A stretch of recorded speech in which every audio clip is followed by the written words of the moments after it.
നമസ്കാരം, ഞാൻ Sethulakshmi. Chemmanur international jewellers Kaumudi ഹെഡ്ലൈൻസിലേക്ക് സ്വാഗതം. Presented by NCDC. പ്രകോപനത്തിന് പ്രഹരം. കശ്മീർ അതിർത്തിയിൽ പാകിസ്ഥാന് കനത്ത തിരിച്ചടി നൽകി ഇന്ത്യ. ജമ്മുവിലെ കെരൺ സെക്ടറിൽ നിയന്ത്രണ രേഖയ്ക്കു സമീപം 4 പാക് സൈനിക പോസ്റ്റുകൾ തകർത്ത ഇന്ത്യ ശത്രുപക്ഷത്തിന് കനത്ത ആൾനാശം വിതച്ചതായി റിപ്പോർട്ട്. വെടിനിർത്തൽ കരാർ ലംഘിച്ച് 20 പാക് റേഞ്ചേഴ്സ് കൊല്ലപ്പെട്ടതായി BSF. ഇന്ത്യൻ പ്രഹരം കത്വ, ആർഎസ്പുര സെക്ടറുകളിൽ പാക് സേന തുടർച്ചയായി നടത്തിയ വെടിവയ്പ്പിന് പ്രത്യാക്രമണമായി. പാക് അധീന കശ്മീരിൽ ഇന്ത്യ നടത്തിയ മിന്നൽ പ്രഹരത്തിനു ശേഷം വിവിധ സെക്ടറുകളിൽ വെടിനിർത്തൽ കരാർ ലംഘനം പതിവാക്കിയ പാകിസ്ഥാന് അതേ നാണയത്തിൽ മറുപടിയെന്ന് ആഭ്യന്തര മന്ത്രാലയം. അതിനിടെ ചാരവൃത്തി കുറ്റത്തിന് കഴിഞ്ഞ ദിവസം ഡൽഹിയിൽ അറസ്റ്റിലായ പാക് ഹൈക്കമ്മീഷൻ ഉദ്യോഗസ്ഥൻ മെഹ്മൂദ് അക്തറും കുടുംബവും നാട്ടിലേക്ക് മടങ്ങി. ഇയാളെ അനഭിമതനായി പ്രഖ്യാപിച്ച് ഇന്ത്യ 48 മണിക്കൂറിനകം രാജ്യം വിടാൻ നിർദ്ദേശിക്കുകയായിരുന്നു. ടോം ജോസിന് എക്സിറ്റ് ഗേറ്റ്.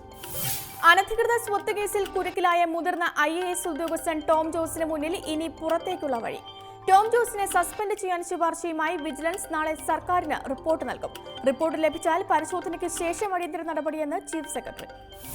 ടോം ജോസും അമേരിക്കയിലെ പ്രവാസി സുഹൃത്ത് അനിതയുമായുള്ള സാമ്പത്തിക ഇടപാടുകളുടെ പൊരുൾ തേടി വിജിലൻസ്. ബിസിനസ് പങ്കാളി എന്ന് കരുതപ്പെടുന്ന അനിതയുടെ ബാങ്ക് അക്കൗണ്ടുകൾ കേരളത്തിൽ കൈകാര്യം ചെയ്തിരുന്നത് ടോം ജോസ്. കൊച്ചിയിലെ ഫ്ളാറ്റ് ടോം ജോസിന്റെ ഭാര്യയ്ക്കൊപ്പം അനിതയുടെയും പേരിലെന്ന് കണ്ടെത്തൽ. 2010 മുതൽ 6 വർഷത്തിനിടെ ടോം ജോസ് 1.19 കോടിയുടെ അവിഹിത സ്വത്ത് നേടിയെന്ന് പ്രാഥമിക നിഗമനം. മഹാരാഷ്ട്രയിലെ ഭൂമി ഇടപാടുമായി ബന്ധപ്പെട്ടും KMML ക്രമക്കേടിലും നിലവിൽ വിജിലൻസ് അന്വേഷണം നേരിടുന്ന ടോം ജോസിന് പുതിയ കേസ് കുരുക്കുമുറുക്കും.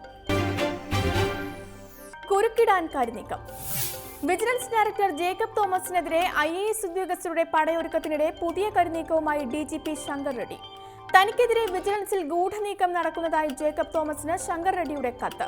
വിജിലൻസ് തലപ്പത്തുള്ളവരും ഗുണ്ടാ നേതാക്കളുമായി അവിശുദ്ധ ബന്ധമെന്നും ആരോപണം. സോളാർ കേസിലെ രേഖകൾ പൂഴ്ത്തിയെന്ന പരാതിയിൽ അന്വേഷണം നേരിടുന്ന ശങ്കർ റെഡ്ഡിയുടെ പുതിയ നീക്കം ശ്രദ്ധാപൂർവമെന്ന് വ്യക്തം. കേസിലെ പരാതിക്കാരന് ക്രിമിനൽ പശ്ചാത്തലം ആരോപിക്കുന്ന റെഡ്ഡിയുടെ ഉന്നം ജേക്കബ് തോമസ്. അതിനിടെ ജേക്കബ് തോമസിനെതിരായ ധനകാര്യ പരിശോധനാ വിഭാഗം റിപ്പോർട്ടിന് പിന്നാലെ തുറമുഖ വകുപ്പ് ഇടപാടുകൾ വഴി അദ്ദേഹം സർക്കാരിന് 2 കോടിയുടെ നഷ്ടം വരുത്തിയെന്ന് AGയുടെ പ്രാഥമിക റിപ്പോർട്ടും. വിജിലൻസുമായി ബന്ധപ്പെട്ട കൂനാം കുരുക്കിന്റെ സമ്മർദ്ദത്തിൽ മുഖ്യമന്ത്രി. ക്ലൈമാക്സിൽ കാലിടറുമോ? പ്രസിഡന്റ് തിരഞ്ഞെടുപ്പിന് 9 നാൾ മാത്രം ശേഷിക്കെ പ്രചരണത്തിന്റെ ക്ലൈമാക്സിൽ അമേരിക്ക. ഇമെയിൽ വിവാദത്തോടെ ഹിലരി പരാജയമുറപ്പിച്ചെന്ന ട്രംപും ആരോപണം തെളിയിക്കാൻ FBIയെ വെല്ലുവിളിച്ച് ഹിലരി ക്യാമ്പും. ഹിലരിക്ക് നേരിയ മുൻതൂക്കം മാത്രമെന്ന് സർവേകൾ. സ്ഥാനാർത്ഥി സംവാദ പരമ്പരയിൽ ഉടനീളം മുന്നിട്ട് നിന്ന ഹിലരി ക്ലിന്റന് വിനയായത് അപ്രതീക്ഷിതമായി ഉയർന്ന ഇമെയിൽ വിവാദം.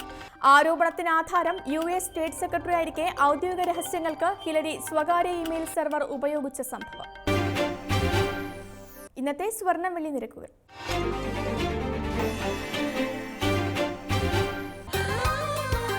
തരകൻസ് റോയൽ ജ്വല്ലറി കുന്നംകുളം സ്വർണം വെള്ളി നിരക്കുകൾ നിങ്ങൾക്കായി അവതരിപ്പിക്കുന്നത് പറഞ്ഞു ചെല്ലുന്നതിനേക്കാൾ നല്ലത് അറിഞ്ഞു ചെല്ലുന്നതാണ്. Tharakans royal jewellery Kunnamkulam, Abu Shagara, Sharjah. സ്വർണം ഗ്രാമിന് 2820 രൂപ, പവൻ 22,560 രൂപ, വെള്ളി ഗ്രാമിന് 43 രൂപ. തരകൻസ് റോയൽ ജ്വല്ലറി കുന്നംകുളം സ്വർണം വെള്ളി നിരക്കുകൾ നിങ്ങൾക്കായി അവതരിപ്പിച്ചത് പറഞ്ഞു ചെല്ലുന്നതിനേക്കാൾ നല്ലത് അറിഞ്ഞു ചെല്ലുന്നതാണ്. Tharakans royal jewellery Kunnamkulam, Abu Shagara, Sharjah. Chemmanur international jewellers Kaumudi headlines presented by NCDC സമാപിക്കുന്നു. പുതിയ വാർത്തകളുമായി 1 മണിക്കൂർ ശേഷം വീണ്ടും കാണാം. നമസ്കാരം.